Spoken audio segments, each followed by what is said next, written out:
Fala, gurizada, sejam bem-vindos aí a mais um NattyCast. Hoje, cara, tô animadaço. Primeiro me introduzir aqui para quem não me conhece ainda. Eu sou o Bruno, sou atleta natural de fisiculturismo, tenho 21 anos. Também sou head coach do BM Team, nosso time de consultoria, que o Felipão em algum momento vai botar o QR Code na tela aí para quem quiser se inscrever no time, conseguir já dar uma olhada ali no QR Code, garantir sua vaga. Quem quiser apoiar desde já, ainda nem viu o episódio, mas quer dar aquele apoio no podcast, já corre lá na Growth, utiliza o cupom Brunão também, que isso nos ajuda demais, beleza? E o motivo de eu estar tão animado hoje é porque nós estaremos fazendo nosso primeiro podcast em inglês. Então, se tu está nos vendo no YouTube, você vai ver ali com as legendas.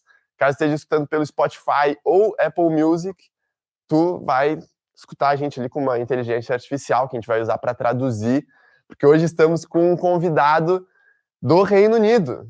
Estaremos falando hoje com Josh Crogon, atleta WNBF Pro de 26 anos, que também é treinador e juiz na WNBF. Hey Josh, was just introducing you to everyone, told them that you're a WNBF Pro bodybuilder and WNBF judge, also a coach. Yeah. And man, really, really nice to have you here. I'm really Thank you for excited having to me record on. this. Thank you for having me on as the first English person on your podcast. Yeah, buddy, thank you. Well, I would like to begin by the beginning, right? So talking about the beginning of your career as a bodybuilder, how was it for you after being introduced to the training?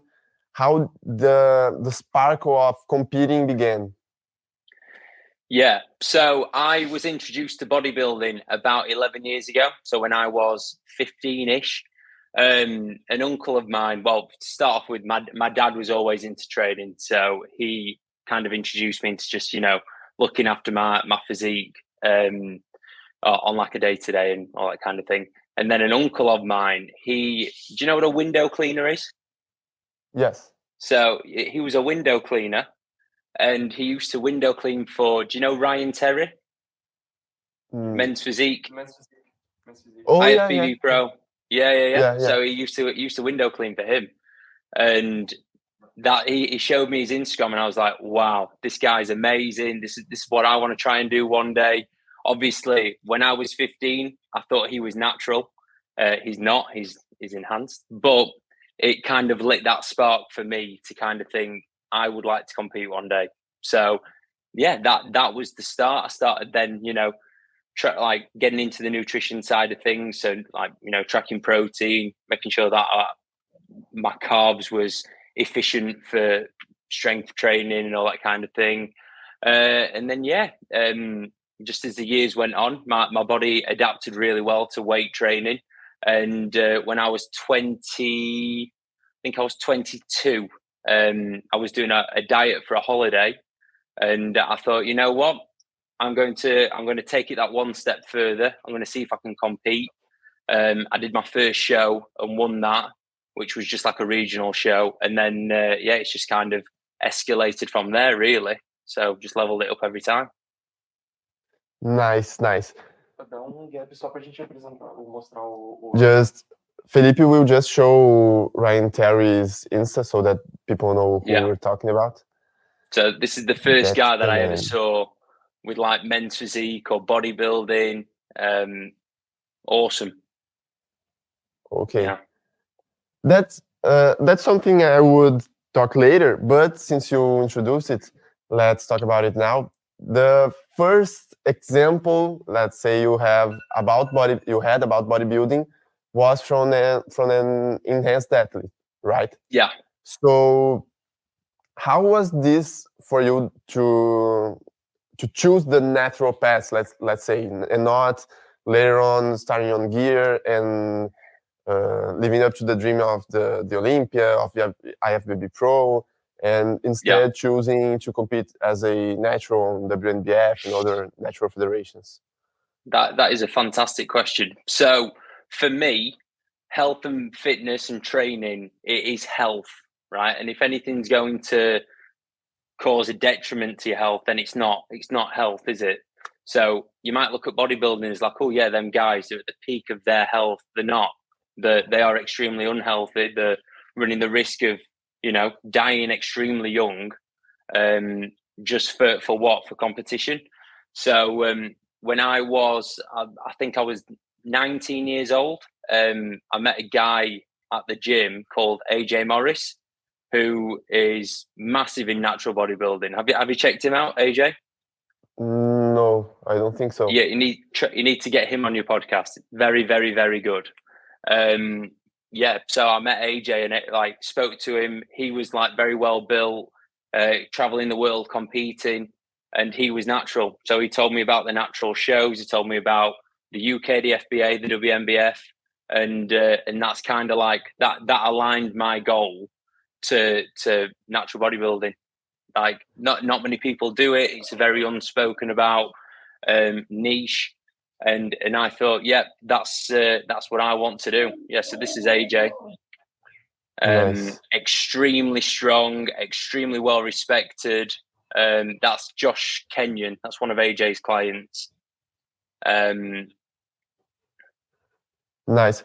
That's something nice you said, because I don't know if you know Jaime de la Madrid. He's another WNBF pro. He competed on the Worlds, on the 2022 Worlds Natural, and him and I are bringing WNBF here to Brazil, as long as one of his partners, and that's really nice because that's one thing we talk. I don't know if you have ever seen the bodybuilding scenario here in Brazil, but things are pretty messed up when you talk about gear, like athletes posting underground labs of steroids on Insta and selling it like it was candy, and people do nothing about it. Terrible. So yeah, it's pretty bad.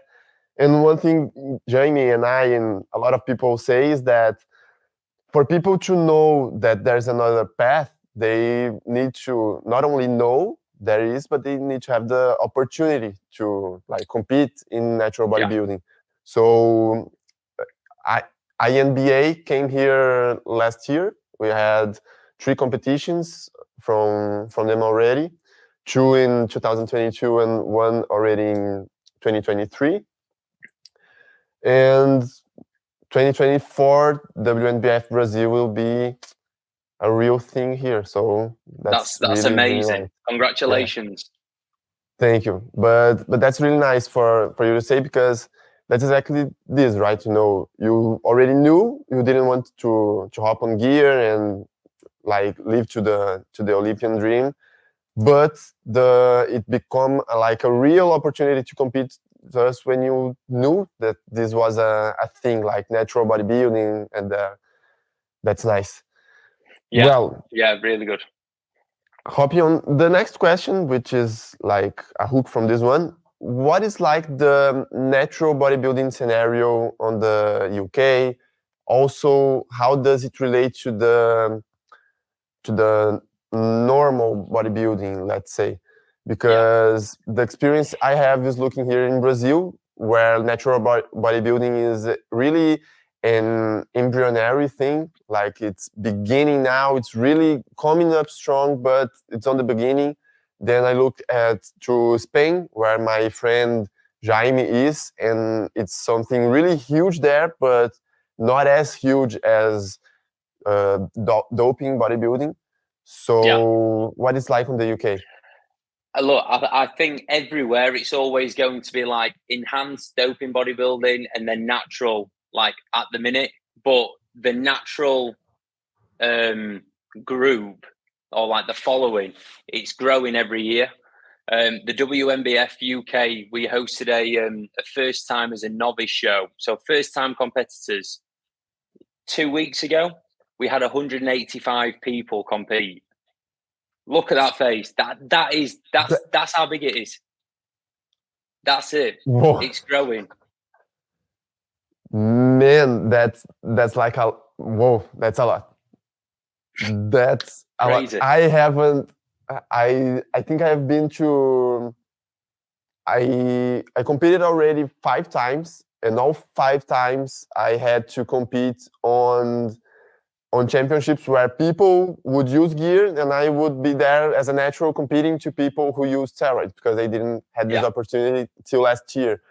And of all these 5 championships I went, only one of them had more than 150 athletes, if I'm not mistaken. I've never been to a championship with 185 athletes. And having this much people on a natural bodybuilding contest is amazing. It's pretty amazing. Things just became a lot more excited now. Yeah, so if you want to look at the growth of it, so I won my pro card in 2021. In my show, there was about 110 people. Which is already a lot. That's a lot of people, you know? Yeah. Around 50 in men's physique, that's quite a lot. Yeah. And the following year, there was 150. This year, 185. In October, it will be the UK finals. There'll be even more. It just gets bigger and bigger and bigger. And that's what we need to keep doing as athletes. We need to keep driving it and promoting it and believing in everything that we're saying. Like, I know natural bodybuilding is the right path for 99% of people. We've just got to have a strong enough and confident enough voice to get that out there and get, get into the younger people. So like 16, 17, 18 years old, yes, exactly. They need to be told that there's this other route that is exciting. It takes you all over the world. It's massive, and it's only getting bigger. Exactly. I can't say how much excited I got now, because what we here in Brazil always see, mostly about the bodybuilding thing, is that we look outside to see how the scenario is. And looking outside, we can imagine how it will be here, because this is what happened to bodybuilding. Like 5 years ago here in Brazil, bodybuilding was also an embryonic thing, like normal bodybuilding, enhanced bodybuilding. People wouldn't talk about it.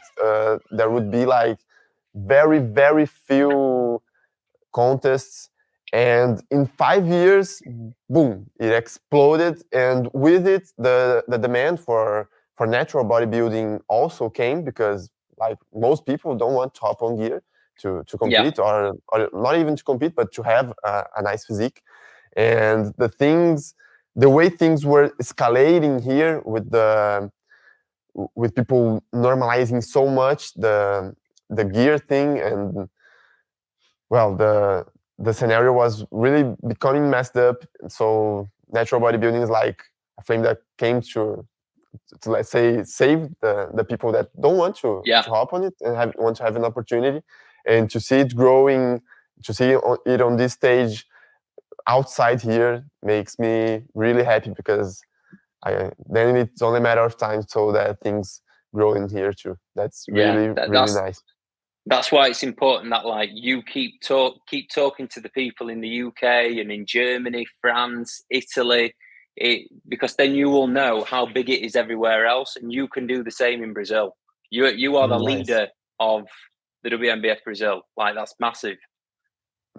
Huge potential. And man, do you see, as I can see, you had really a really early decision to keep natural, to be a lifetime natty and not hop on gear. And this is the question I will ask now. Is a very common question I ask to my other guests that are Brazilians, because as I said, we live in a kind of different reality here, where gear is really normalized, so it's not seen as a problem, So people like begin on the gym thinking about when they will begin to starting steroids. So when I began, I have the dream of, I will compete here as a natural, and when I reach the natural limits, I will begin using steroids. And reach to the Olympia. And it was like a mindset change during my workouts that made me get to the point where I said, no, the natty way is the way. There's no other way, and I'll be a lifetime natty and never used any of it. But in your reality, maybe this is strange, and maybe this question doesn't make more sense. But I will ask it anyway. What changed in your life when you made a sure thing that you would be natty, like lifetime natty, never use anything? I think what kind of changed for me was that, like what you've said, people start training, then they decide when they get to that point, all right, I'm going to go enhanced. I wanted to go the full circle. I wanted to see what that natural limit is and what my natural limit is. Me personally, as a human, I'm not bothered about other people. So like I enjoy my own progression, and I like to see how far I can push things naturally, of course. And then, yeah, it's just more like the longevity of it. Like what could I look like at 35 years old, natural, Could I look as good or like, would I get to a point where I don't get any better, or do I just keep getting better and better? Like no one knows really, because either people just stop training or they go enhanced. No one's gone that full all the way there. Do you know what I mean? Yeah, I know what you mean, and I say exactly this every time people ask me on Insta about the natural limit. And mostly when people pick up some natural bodybuilder physiques, like you, Adam, me, people that are like that have really good natural physiques, and say, oh, this is the exception of the exception. And yeah, we are all people with good genetics. Otherwise, like I wouldn't have a nice physique. You wouldn't be a WNBF pro. Adam wouldn't be a INBA pro.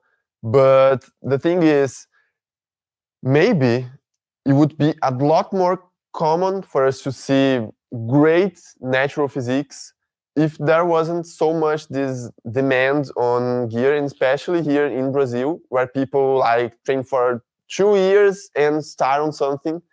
A lot of them during these 2 years haven't even learned how to progressive overload properly, to track their trainings, track their diet, and maybe they have like still 80% of their potential to develop as a natural, and they hop on gear and end up developing it on gear. So you can't distinguish where they would get naturally, where the gear is, and it begins the thing like, oh, I have bad genetics, that's why I had to hop on gear, because otherwise I wouldn't have a nice physique. But you haven't even tried, right?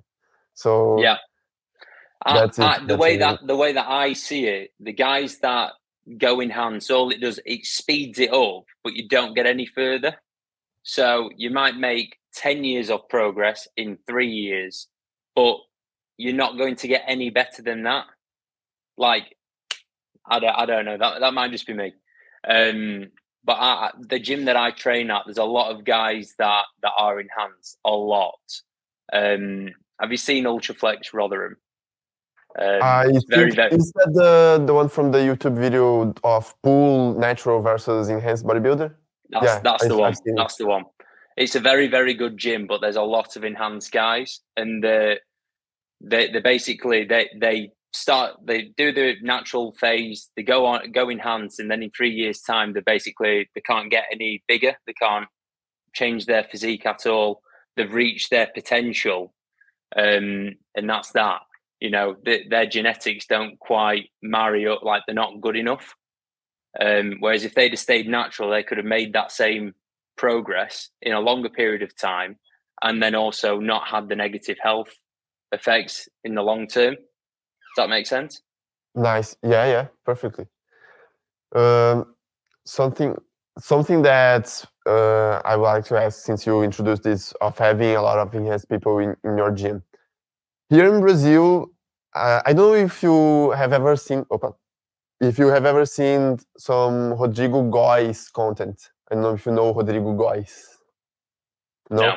Well, he's a Brazilian that is making some really, really nice content, like in a humorous way, in a funny way, but trying to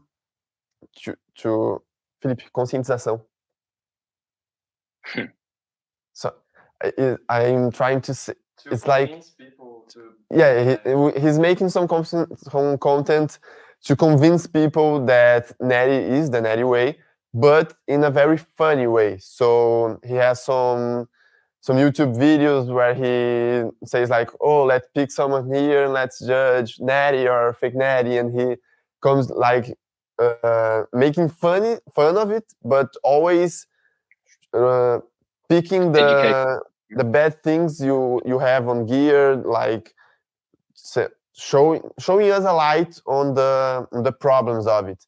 And his content exploded, and many enhanced people starting to see that as an attack. Like, there's a really famous doctor here in Brazil, Paulo Musi, and Paulo Musi is a non-steroid user, and he suddenly said on a podcast that he only used it when he was 16, 17 years.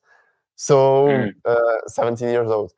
And Rodrigo Góes made a video of it saying, oh, fake net, in that humorous way. And they had seen it as an attack. And many bodybuilders from the enhanced community, let's put it this way, are seeing this as an attack, and that they say the naturals are getting too boring, because they're putting this war between naturals and enhanced now that natural bodybuilding is growing up here in Brazil. So do you have this kind of environment on the gym, or a little bit.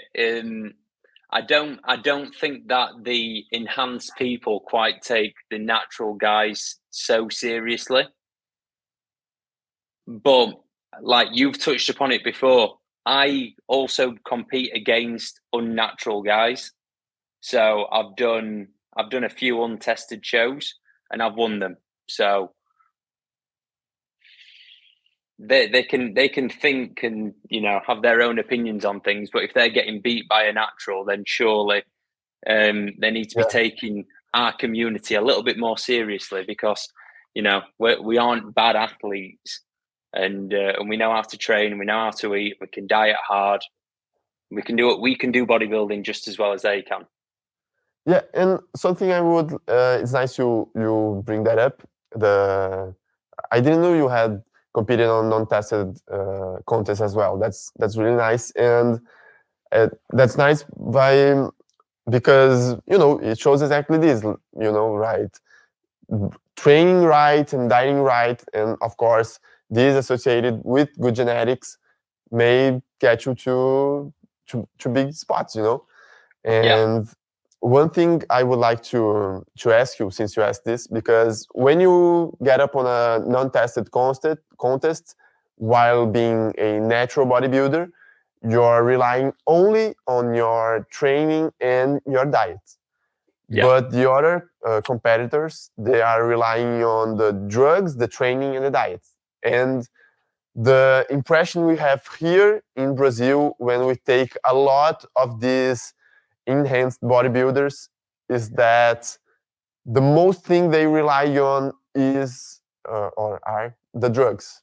When we stop to look at their workouts, there's like not much sense on it. It doesn't seem something programmed. Is much of a thing like, oh, get to the gym and decide what I'm going to do, and it somehow it works, because the drugs are on the way there. Do you have so just explaining this thought? The vision I have is that natural bodybuilders are the one that are more concerned about their workouts, that programmed with more conscious, and put more effort to actually programming it, to planning it.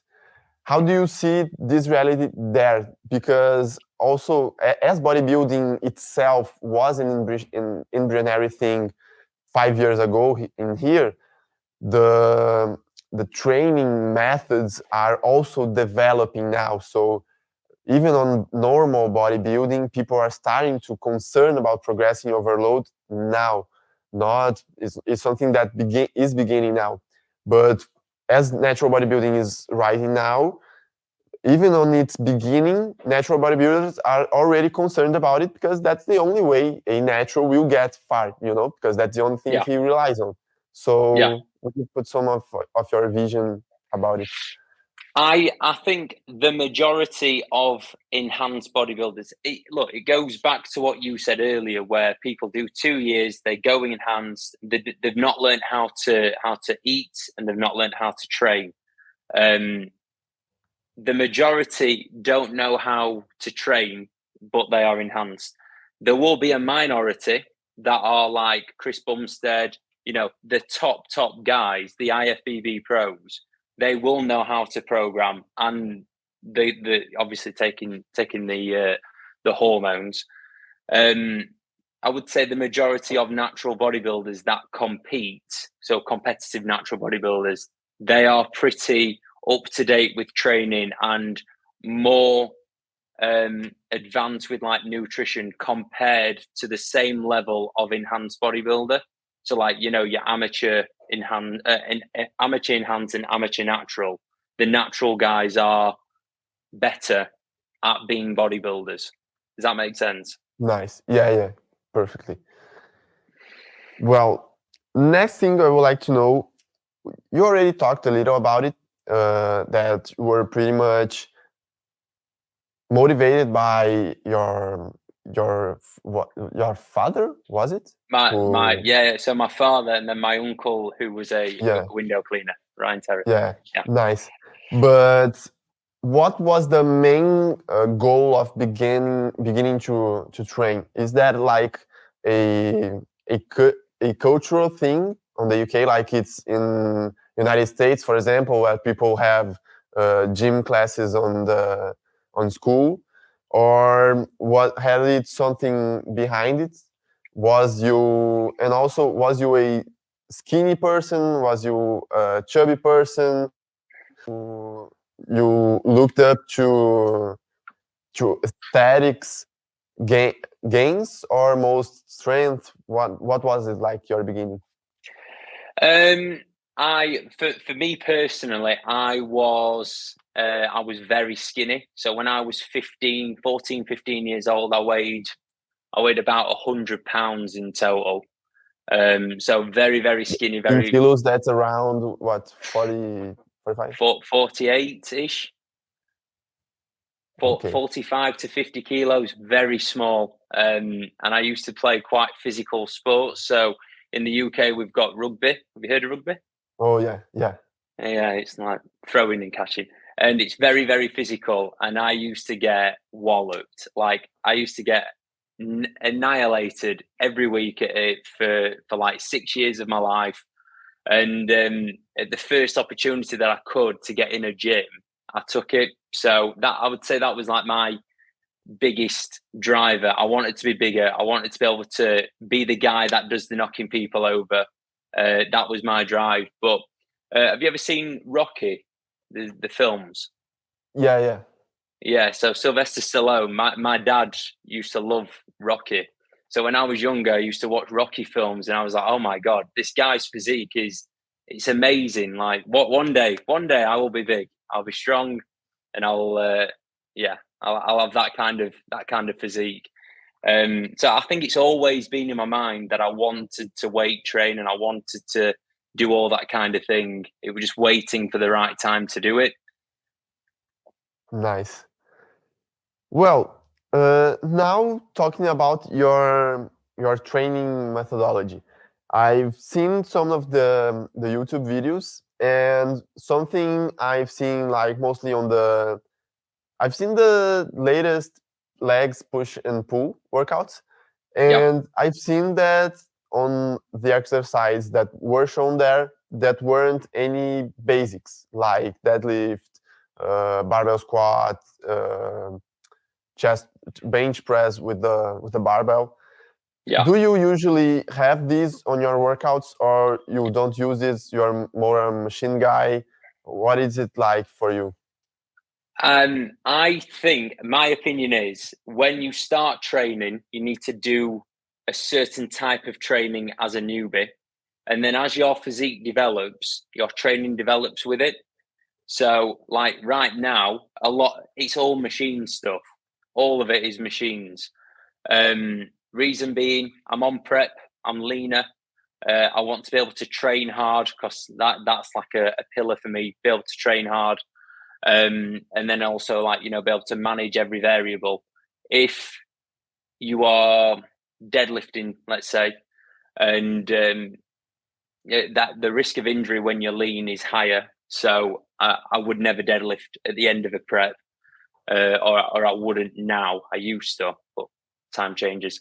I would say, I want to do movements where I know I can target specific muscle groups rather than carry over a lot of fatigue into other sessions. So like a deadlift for me now, because it is heavy, or like I can do a decent amount of weight. It affects the sessions afterwards. So I could deadlift on Monday, and by Thursday my body's still damaged. Whereas now all my sessions I can recover from session to session. My physique doesn't look any worse. In my opinion, it looks better for it. And that is the end goal, isn't it? It's bodybuilding. It's not powerlifting or anything like that. It's looking your best on stage. So my training lends to that goal. I do deadlift. I have deadlift for a very long time. It's just things change. Nice.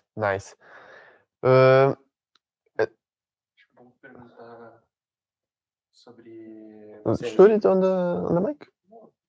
Okay. A gente dá corte ali rapidinho. Se é ele mesmo quem se prepara, se é ele que monta a metodologia do treino e quanto tempo ele dá para uma preparação. Sim. And around this methodology thing, you are your own coach or someone coaches you? How's that? Because I am my own coach now. Oh. So I have had coaches. And this is like a momentaneous thing, or you pretend to keep on you preparing yourself? Oh, that's what I'm doing now. I'll see what I'll do after. And yeah. I'm always open-minded. So my training methodology is, I would say, I'm very open-minded on everything. So if I want to try something, I'll try it. If I want to not do something, I won't do it. With coaching, I will get a coach when I need a coach. I don't sit, but like same with my athletes. I want them to need me, or I want to provide value for them. I don't want them to be with me because they feel like they should have a coach. Do you know what I mean? Yes. Yes. So for instance, my last prep, it was 32 weeks. I did 25 weeks on my own. So coaching myself. The last 7 weeks, I got AJ Morris, who you had up previously. Whoa. He helped the end bit of the prep because there were so many things that I'd never dealt with. For instance, I competed in Las Vegas at the Worlds. Yeah. I'd never flown before whilst being, shredded. So I needed help with that. I needed help with managing jet lag, carb loading in the US, all them different variables that I did not want to manage. I gave them to someone else. Does that make sense? So yeah, I'm always open to having a coach. It's just if the coach can provide me with something that I can't provide myself. Yeah, it makes perfect sense, and that's why I asked, because I have prepped myself last year on a contest, and it was something that got me. It was a really stressful thing, Yeah. To have you yourself to be looking at the mirror and deciding whether you're going to reduce the calories, whether you need to maybe do a diet break, maybe refeed, maybe like, you know, mostly on the peak week, the how the body changes and what you have to adapt. It was really a stressful thing. So I really admire people who prep themselves, because it's really a hard thing, and not only hard as in hard to execute, but like mentally hard, because you need to be really certain of what you're doing and like not sabotaging yourself, like, you know, oh, am I thinking about rising up the calories because my physique is demanding it, or because I'm starving and I want to eat more? You're making an emotional decision. I completely get it. Exactly. I'm not an emotional person when it comes to my physique. I'm quite good at seeing what it is. Like, I almost see it as like I am two people. I am Josh, and then I am Josh's physique. I'm not emotionally bothered. Tiredness, hunger, all them things, they don't bother me. I'll do whatever is necessary, and I can tell myself to do whatever is necessary. But what you've said there is exactly why people, and potentially yourself, could do with having a coach to guide them. Yes. Felipe just put there some takes from my last prep, and there's actually another thing that made it pretty stressful, because I had to be prepared. I exited from an off season, like stopped an off season and began prep, and had to be done for the championship in 9 weeks, because it was a project from my brand that sponsors me, Growth, and they were like in the last minute, oh, we're hosting an event on São Paulo in 9 weeks. Do you want to compete in it? And like, I knew it was extremely tiny deadline, you know, it's extremely on it, and I probably wouldn't get the results I wanted in shredness, you know. I'm the middle guy there. You can see by the legs, you can see that I wasn't as dry as I needed, but like it was an opportunity to be shown on their YouTube channel, Growth YouTube channel. It's really strong, so I, you know, fuck it, let's do it. Let's see what we can take out in 9 weeks. And this was really stressful, because I had like to kind of abandon the natural bodybuilding basis, mostly on diet, and had to do like whole 9 weeks of 1800 calories, you know. And this was like, it was really stressful, really stressful. So maybe this is something. How many times have you competed? 5 times with this one. This was the 5th time. Right. On my first show, I got 2nd. Then my 2nd show, I got 1st on men's physique division, on senior men's physique division, and junior men's physique division as well. Then my 3rd show, with Felipe will put on the screen now, I think. Yeah. My 3rd show was this one, where I got top 1st place on junior bodybuilding, on junior men's physique, and top 3 on seniors men's physique. And my 4th show I got was in the middle of this 9 week prep. So it was a 7-week prep contest that I entered, because I wanted to see how I would do the peak week, you know, because it was the first time I was doing it alone, and there was a contest in the middle of it. So I know I'm not going to win it, because I'm not on the condition, and also it was an enhanced show, which was this was the condition, but this was the condition I presented there, so wasn't as dry as I needed.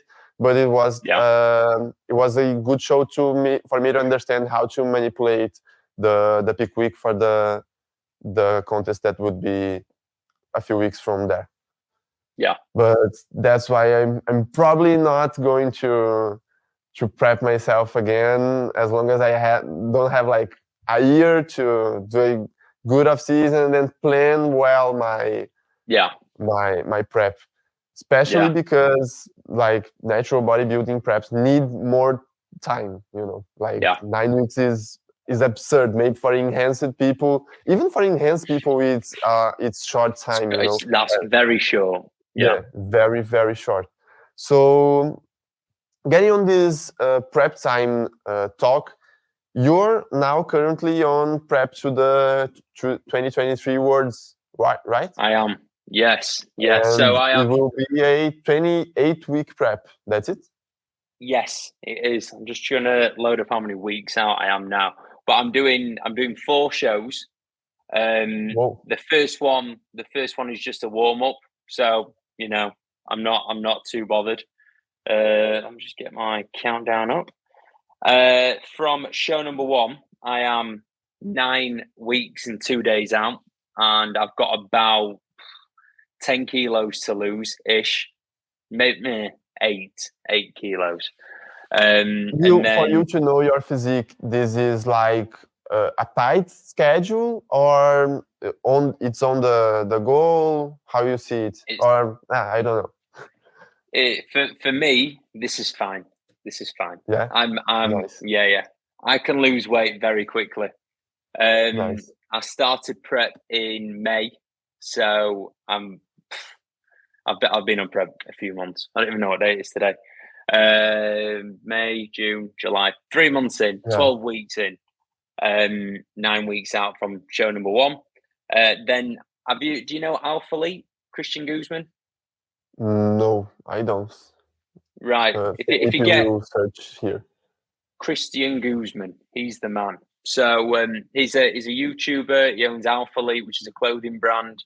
He hosts a show in Houston, Texas every year. Big prize money, all about that prize money. And I'm about 12 weeks out from that. So I'm going over to America. That's a natural contest as well.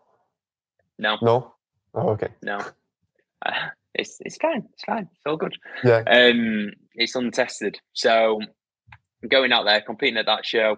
The prize money is $25,000. Oh, that's a lot. Yeah, for first place. So hopefully.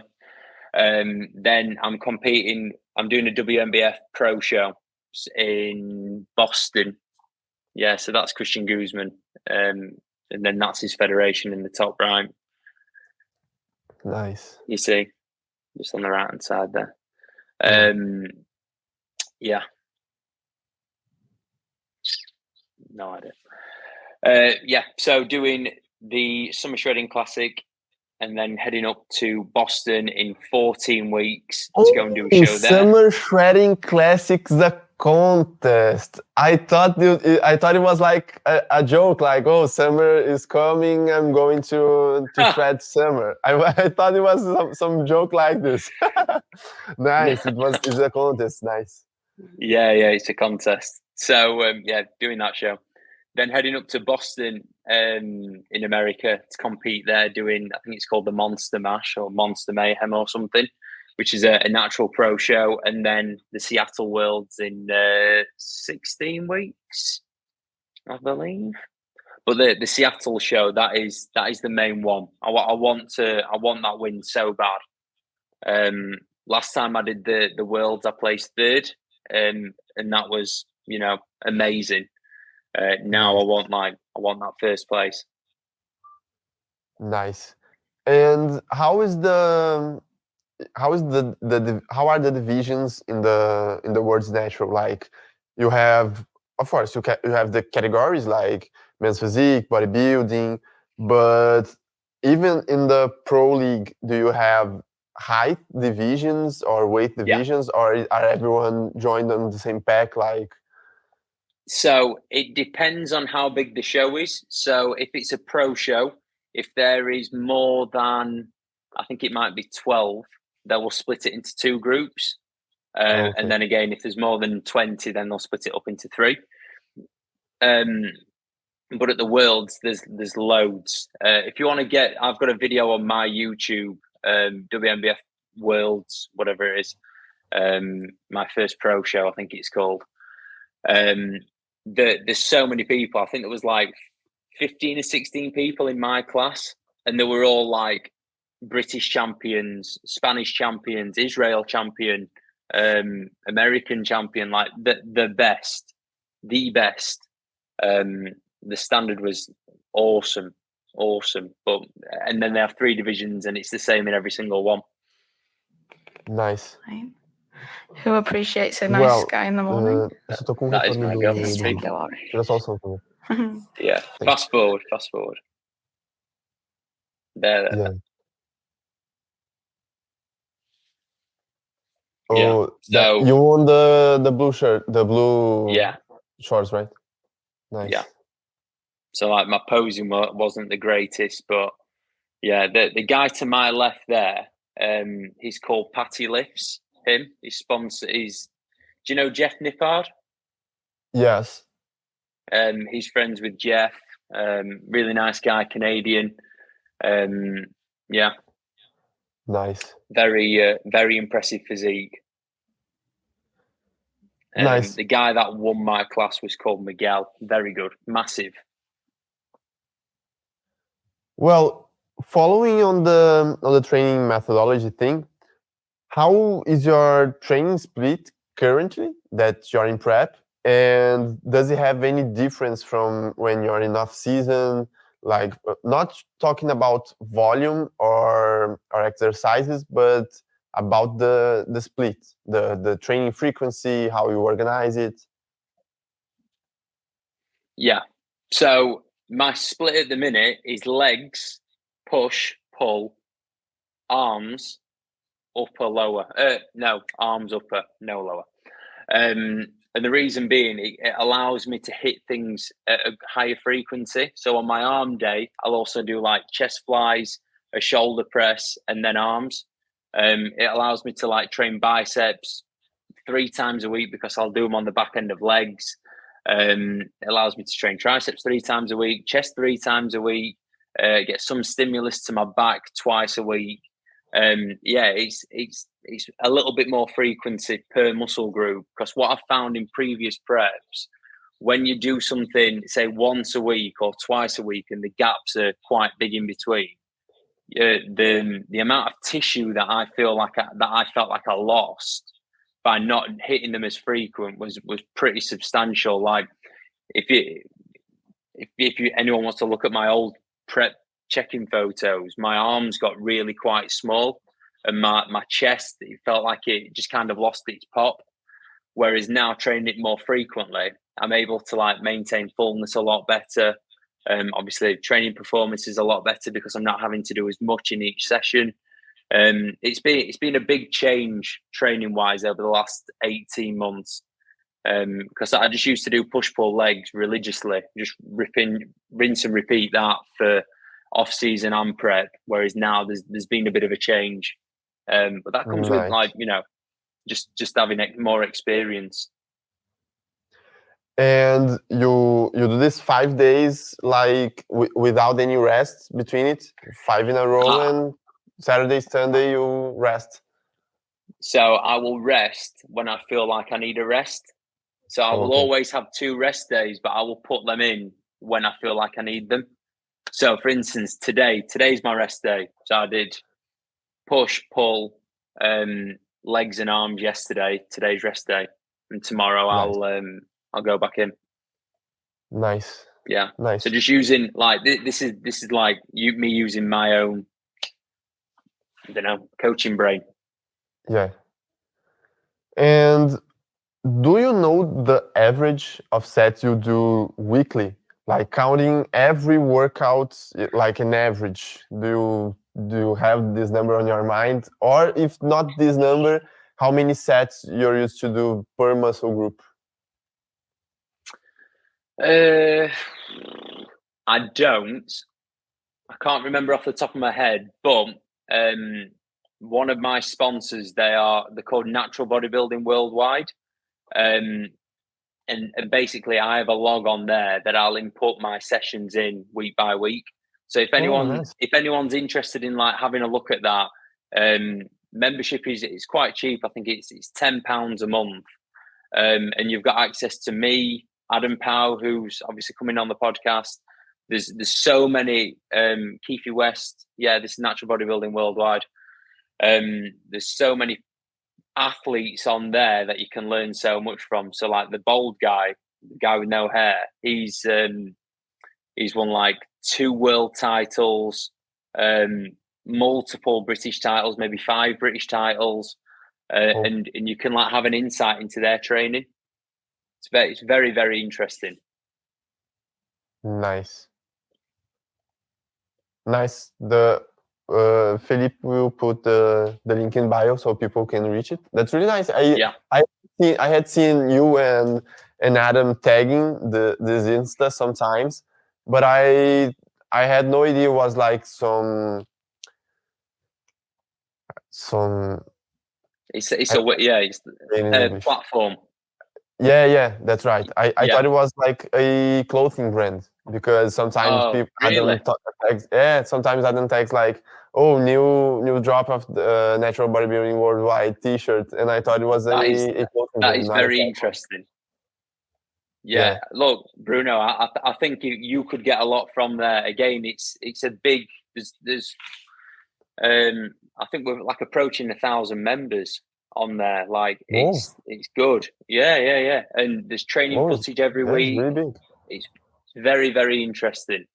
Nice. Yeah. And it's all natural. Yeah, that's the nicest thing, that like as I said, natural bodybuilding itself grew here a lot in 5 years, and the people who drive this growth were mainly enhanced people. So it happens that they are the references. So when people begin to work out, they usually go to YouTube and, for example, Renato Cariani, which is a really famous guy here about this, about bodybuilding. And they look what he does, but mostly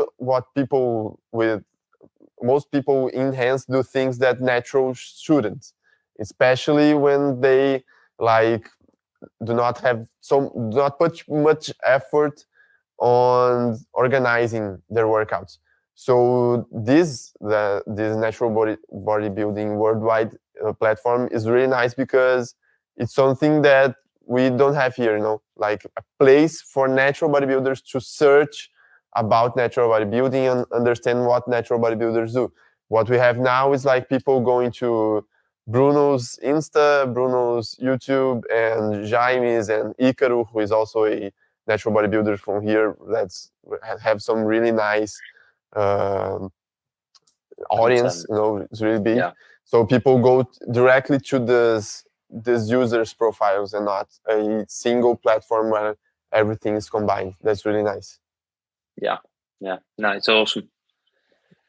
Yeah, and just another thing I would like to know about the preps. Like, it's a 28-week prep, and you probably won't know how to answer, because as I've picked, you are more like a go seeing how your physique is responding to then add the strategies along prep. But have you pictured how these 28 weeks will be splitted in talking about diet strategy?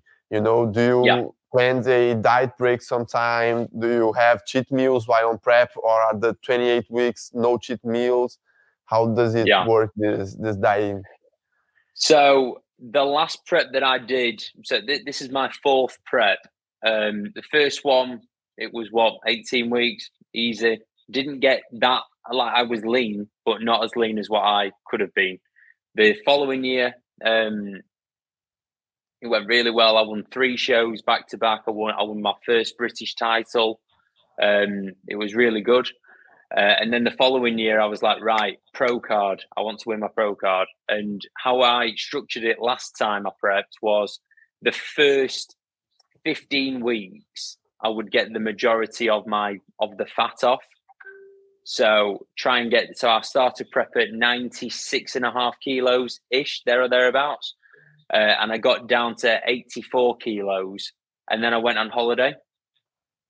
So I had a complete break, had 1 week, just chilling, nice. I came back, I was fresh, recovered, rested, you name it. I still weighed 84 kilos. I was ready to go again. So where we're at right now, I'm currently on holiday. We've reached that point in my prep. I'm about 85.5 kilos, so a little bit heavier than what I wanted to be, but I'm going to have a nice break now. And then when I get back home, then it's, gas mark 10, full throttle, all the way to the shows. So yeah, there is a little bit of structure to it. So really, really get a lot of fat off, have a break, and then go again to finish the job. So what you do is like it was a zoom out on a graphic. So you take the whole graphic, you put some things you would do, but then as you go like zooming in, you will see how your physique is there to see if that's the thing that will be done, or if it will be changed, or if you're going to adapt. So nice. For a bit of insight, before I came away, I was running like high days and low days. So the food would be different every day, depending on the demand on the body. So if I had a harder session, I would eat more food in the morning, go train, and then same food post-workout. Nice. Rest days, low days, easier sessions, I would have them as low days. Just kind of like appropriately fueling the body at all points to be able to drive for fat loss. Nice. Yeah. So yeah, that graphic, if you imagine, if you zoom in, everything's so different all the way along the timeline. Nice. And that's how I like to coach it as well for my clients. Like, rather than just going, right, here's your macros, see you later. If we need to change things according to that day, for instance, if someone has a physical job and then they're training legs, eat a little bit more food to be able to get to that leg day and be able to go 100%. And then, make sure that the fat loss is still the priority. Nice. And so the moment you have like free are the diet breaks. You don't usually have like cheat meals on your routine. No. For me, if I'm going to have something off plan, cheat meal, I would rather eat more of my normal food. So that might be like, instead of having 250 grams of rice or 100 grams of rice, I would have 200, just more clean food. Yeah, very, very rarely cheat meals. What do you do? Do you do cheat meals or? So this is the first time I'm having no cheat meals during prep, and we'll have no diet breaks as well. So it's going adding the maintenance phase. It will be a 22-week prep, if I'm not mistaken. So it will be, for me, it's quite challenging because it's going to be like 22 weeks without any like we here have Madeiro, which it's a really, really good burger, and in off season it's like every week I have a Madeiro. So it will be 22 weeks without Madeiro. Already I'm even counting it. I'm already on the 7th day without any cheat meals, and you'll be fine. You'll be fine. Yeah. It ended up being easier as the days were passing. The hardest days were the 20, 30 days. Now it's like every green check you makes you stronger, and it's like, oh, I've already been this time without that. It's like, that's mostly, I'm already almost halfway down prep, so I just have to wait another half and that's it. Yeah, that's it. It's fine. It's easy. I'm not emotional with food. I don't care. Like, Yeah, for me, it's exactly the opposite. Like the things I most like, one of the things I most like doing is eating. Like it's really emotional to me. So it's really a challenge. But do you drink like beer? Man, I like it, but until New Year's Eve, 2022 to 2023 New Year's Eve, I haven't been drinking on 2 years and a half.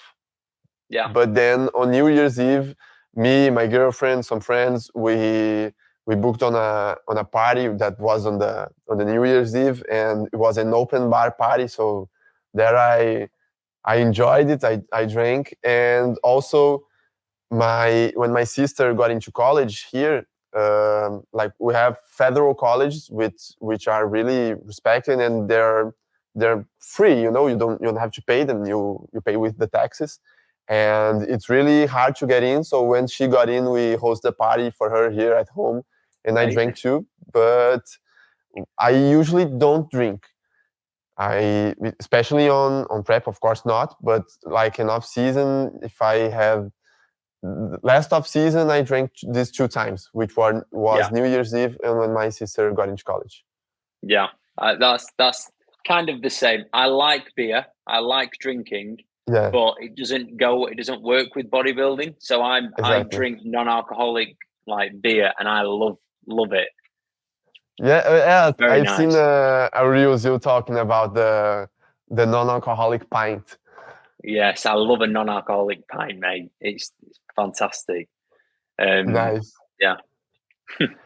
And something I got curious, because we don't usually see diet breaks here. What we see is people doing refeeds, and which would be like in specific meal in a specific time. It may be a frequent thing, but not like a diet break. So I don't really know how it works. Could you explain it? Like it's free, or it's like you have 1 meal per day during the diet break. You can't like kick the bucket and stuff. Yeah. So the way that I would see a diet break is you just kind of come away from your plan. So normally I would have, my breakfast, lunch, pre-workout, post-workout, evening meal, the same every day. Whereas now I'm going off of macros, which is fine. So I have a target of 300 carb, 250 protein, 45 fat. That's it. I can eat it as and when, as much, like as often, or as, if I want to have one big meal, I can. It's just more freedom and just coming away from, it's more of like a break from the diet plan and then going on to a different method of tracking. It's not quite like a refeed. It's just having a break from the diet plan, basically. That's how I would see a diet break. But it's like you just reorganize the macros, but keeping clean food. You can't like a flex diet where you maybe, I ask a burger and count it on the macros and fit in. That's a diet break. If you want to do that, you can. So you could eat like nothing all day. So like just have protein, and then in the evening, burger and chips. If that's what you want to do, that's fine. How I prefer to do it is just changing food sources and change things up. So like I eat a lot of rice normally, whereas at the minute I'm eating a lot more pasta. So it's roughly the same. It's just a change of source. It's tough as a coach to tell someone that you're on a diet break, because they might misinterpret that and go crazy and just go, yep, I'm on a diet break. Yum, yum, yum, yum, yum, yum, yum. Like it's human nature, isn't it? Whereas I know I've got control over my actions and myself, so I can go on a diet break and use it properly. Nice. Man, what I had, there's one last question, which is most people I talked to, like especially here in Brazil, where, as I told you, like training is something new, it's 5 years back to now. Most people who begins to work out make a lot of wrong things, like training with an excessive volume, resting really short between sets to reach for the pump, always reaching for the pump. So that's like what most beginners do before they reach to knowledge of how things work. Yeah. Did you had something that now you look back, you see what you've done, and maybe this wasn't the path I chose. If I had done different since I began, I would have better results on my beginning. Like, this is the part where you should people who are watching us a tip for they to not mess up. Right. So my tip, I'm going to tell you my story of training. So when I first started, I did everything for enjoyment, right? So if that meant 10 sets of bench press, I did it because I enjoyed it. If I wanted to train arms and back, like if I wanted to train arms every day, I would because I enjoyed it, I then transitioned into this, like, do you know what the word optimal means? Yes. So like I tried to train really optimally. Like I would do single arm lat pull down, and that's the best way of doing that. Or I would do a certain chest press because I watched a YouTube video and that's how they did it. I would say to anybody that's watching this, if you keep enjoying training and provide a bit of structure to it, so not being stupid by doing too much volume or not resting, anything like that. If you have good structure and you enjoy training, the progressions will follow and your physique will do the same.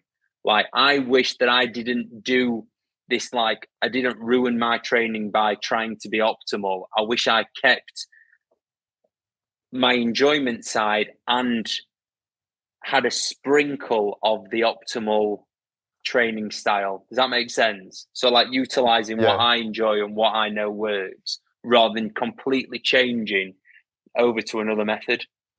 There's a lot of people in training now, especially young guys, that want to do everything optimally but don't know how to train hard because they've not done anything that they enjoy, and they want to push to that, like, to 100%. They want to do everything optimally because that's what they've seen on Instagram, YouTube, listen to podcasts, and people need to enjoy it. Nice, really nice tip. Man, I think that's it. Felipe, do you have any questions for him? Felipe will ask something. Josh, something not focused on natural bodybuilding that I want to ask you, and I think people listening would like to ask you too. What is your vision on Brazilian bodybuilding? Not focused on natural, but what is your image on Brazil and bodybuilding in general? My opinion, it's growing. Like you've said, it's only been around for 5 years. It's not quite there yet. If I was Brazilian, I would pay more attention to the UK, Germany, US. Look at the other guys. Look outside of your like network of no offense, Bruno, but like people obviously follow you. Sure. Like expand your knowledge and look at someone else that's doing amazing and aim for that, or aim to be better than that. Don't be stuck in Brazil. I don't know too many Brazilian bodybuilders. I think that says quite a lot. Do you know what I mean? Yes. What else? That's it? So that's it, man. Just wanted to, again, thank you a lot for your time. It was a really nice talk. I'm pretty sure people will get a lot from what you do, and will, obviously making their own interpretations on how they can reach it to insert some of these things on their workouts, on their diet, on their planning, so that they can get better results as well. It's always nice to hear from a pro athlete, especially from WNBF. And that's it, man. Thanks you a lot. Do you have any message you want to give to people? No, not really. I just want to say thank you for having me on. It's been a really good chat, and yeah, we need to keep in touch. You know, men's physique. Sure. Like we need to keep flying the flag, especially natural men's physique. Definitely. Yeah. Perfect, man. So that's it. Gurizada, muito obrigado a todo mundo que ficou até o final. Esse papo foi incrível, feliz demais poder estar trazendo para vocês aqui algo que eu nunca vi ninguém fazendo, foi trazer pessoal de fora para falar sobre fisiculturismo natural, que, como a gente viu, é uma realidade diferente. Então, muito obrigado a todo mundo que ficou até o final. Lembrando, para apoiar o trabalho, cupom Brunão lá na Growth. Vocês ajudam demais a gente conseguir trazer esse tipo de conteúdo, né, poder a gente continuar com esse tipo de trabalho. E quiser entrar para o time, o maior time exclusivo para naturais do Brasil, QR Code na tela para entrar para o BM Team. Só lançar o QR Code, já cai direto na página, faz teu pedido, já consegue chamar ali no link do Zap e aí mandar tuas fotinhos para a gente partir para a estruturação do teu treino e começar o quanto antes, beleza? Um abraço para vocês. Se está escutando pelo Spotify ou Apple Music, não deixe de deixar uma boa avaliação positiva para a gente. Se tu está nos vendo pelo YouTube, já lança aquele like, se inscreve, digita aqui embaixo pessoas que tu quer ver aqui também no podcast, beleza? Um abraço.